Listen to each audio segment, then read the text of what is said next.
정보 안정한 창업 전문가와 함께 하겠습니다. 안녕하십니까? 네, 안녕하세요.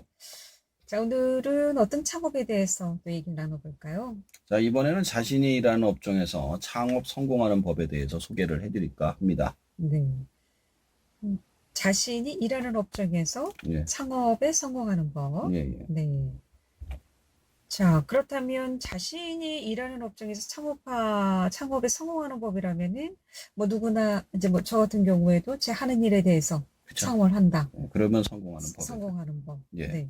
뭐 어떤 방법들이 있을까요? 자, 그 업계에서 일을 하셔서 창업을 했음에도 불구하고 실패를 하시는 분들이 많습니다. 네. 창업 컨설팅을 하거나 창업을 하시는 분들은 자신이 일하는 업계에서 창업을 하시는 분들에게 도움이 되자는 마음으로 한번 준비해 봤어요. 왜냐하면 너무 실패들을 많이 하시더라고요.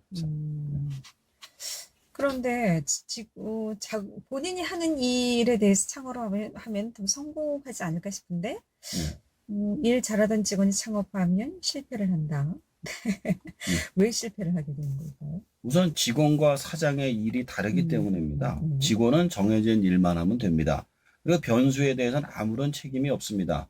만약 자신이 하는 일과 전혀 다른 일이 주어진다면 그 일은 근로계약 위반이기 때문에 해서도 안 되고 할 필요도 없습니다. 네. 따라서 직원은 정해진 장소에서 정해진 일만 하면 그만이지만 사장은 상상도 못하는 변수를 해결하지 못하면 생존할 수 없기 때문에 반드시 모든 일을 해결해야만 하기 때문이죠. 그러니까 직원은 정해진 일만 하면 되지만 사장은 상상도 못하는 변수를 해결해야만 한다. 그러니까 결국 직장인들도 본인이 하는 일만 했기 때문에 사장의 역할을 잘 모른다는 건. 모른다는 말씀이시죠? 예를 예. 들어서 좀 설명해 주신다면요. 뭐 예를 들자면 끝이 없습니다. 방송에 나왔던 사례를 중심으로 말씀드리면 한 식당에 비가 많이 오니까 네. 환풍기 근처에서 비가 새기 시작했습니다. 환풍기 위에 있던 가림막이 용접이 떨어지면서 비가 들이치기 시작했는데 가스불 위로 떨어지기 때문에 식사 준비를 전혀 하지 못하는 상황이 발생했죠.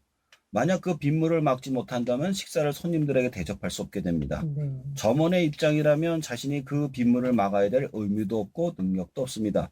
그리고 자신은 식당에서 시간만 때우면 월급이 나옵니다.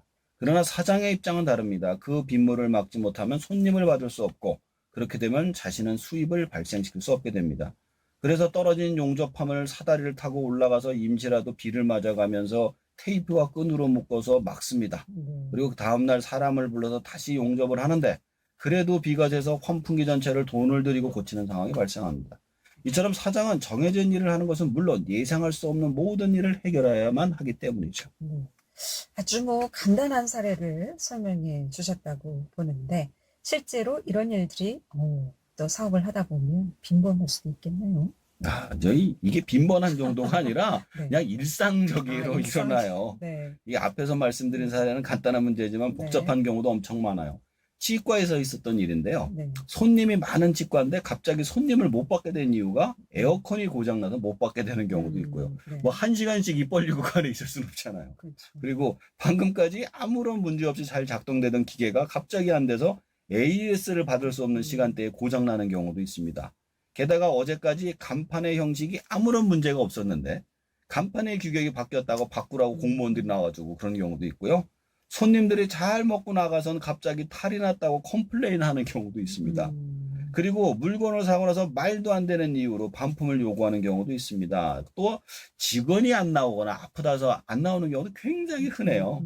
이런 것뿐만 아니라 법도 수시로 바뀌어서요. 어제까지 안 내던 세금이 나온다던가 규제가 생겨서 할 수 있는 일이 없어진다거나 말도 못하는 경우도 엄청 많습니다.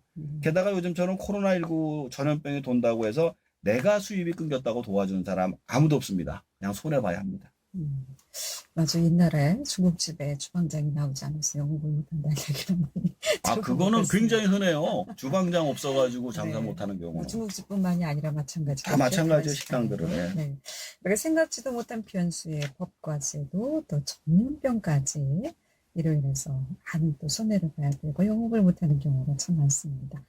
그렇다면 이런 것들을 좀 예상하고 준비를 할 수는 없을까요? 자, 일단 신이 아닌 이상 불가능하다고 봐야죠.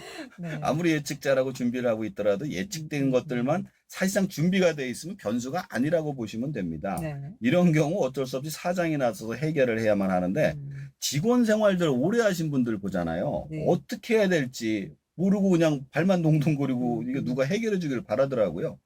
일단 상황이 벌어지면 안전을 확보한 상황에서 일을 크게 수습하려고 시작을 해야만 하는데 누가 해결해 주기만 기다리는 경우에 참 너무 답답하더라고요. 생각을 너무 많이 해서 상황을 엄청나게 키운 다음 수습을 하다가 손해를 엄청나게 보고 나서야 끝나는 경우를 많이 보았습니다. 그리고 대부분 창업을 꿈꾸는 분들이 이게 자기 일만 잘하면 돈을 벌 수 있다라는 순진한 꿈을 꾸는 경우가 많아서 이렇게 어려운 일이 있다라고 말씀을 드린 겁니다. 네. 글쎄요. 창업에 대해서 많은 분들이 자신만만하고 할 수 있다라는 긍정적인 에너지가 있기 때문에 창업을 하고 그러다 보니까 본인만 믿고 하다 보니 망하는 케이스들이 그렇죠. 많지 않아. 변수를 생각을 안 하니까 이렇게 되는 거예요. 네. 이렇게 말씀을 듣다가 보니까 정말 창업을 해서는 안 될 것 같은 생각이 드는 또 부분들이 많을 것 같은데 예. 정말 이런 일 때문에 그럼 창업을 하지 말아야 되겠다 하실 분들이 계신다면 어떤 말씀을 좀 해주고 싶으세요? 저는 기본적으로 창업을 하시라고 권하지는 않습니다. 제가 창업 컨설팅의 주수입이 아니다 보니 그런 말을 할 수 있는데요. 네. 창업을 하시게 되면 취업 생활과 전혀 다른 세계에 산다는 점을 알아야 한다는 점을 알려드리기 위해서 이런 말씀을 드렸고요.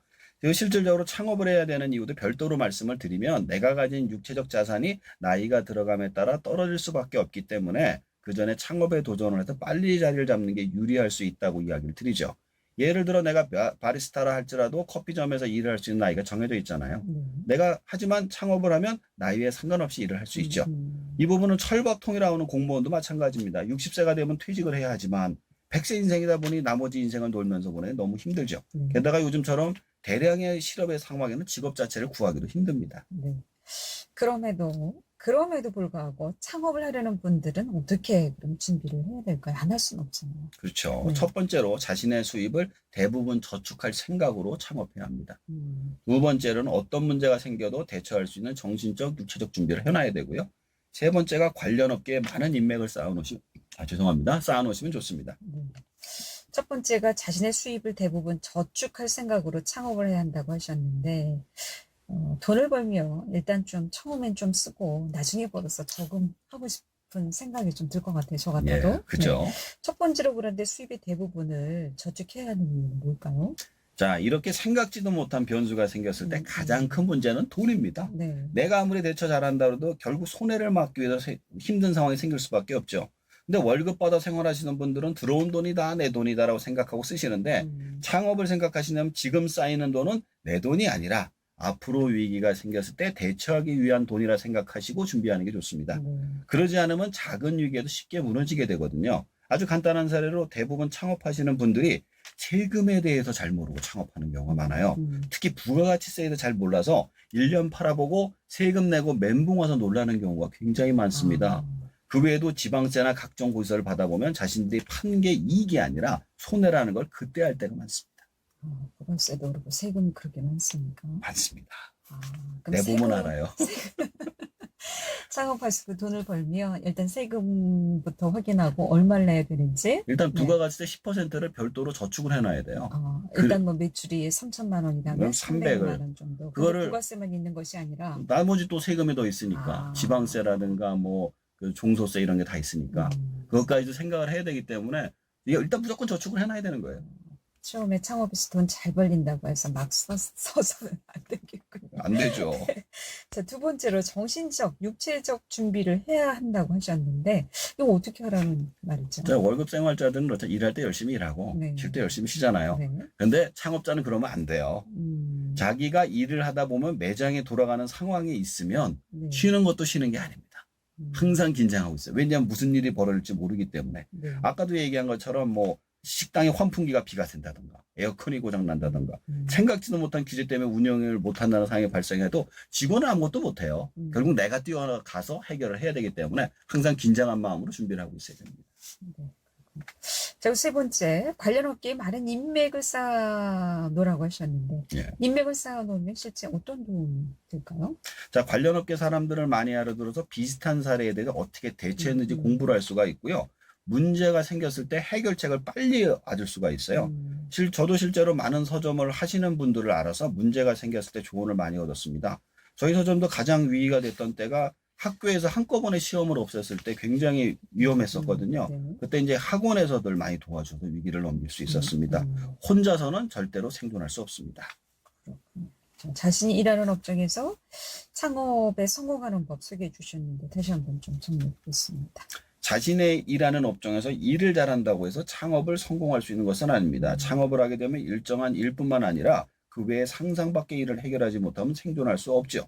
그러기 위해서는 첫 번째로 자신의 수입을 대부분 저축할 생각으로 창업해야 하고, 두 번째는 어떤 문제가 생겨도 대처할 수 있는 정신적, 육체적 준비를 해야 합니다. 세 번째는 관련 업계에 많은 인맥을 쌓아놓으시면 좋습니다. 이 세 가지만 잘 기억하시면 좋을 것 같습니다. 특히 세금 부분, 어떤 네. 세금이 있는지 모두 좀 잘 챙겨주셔야 될 항목인 것 같습니다. 예. 잘 들었습니다. 창업 정보 오늘도 안정한 창업 전문가였습니다.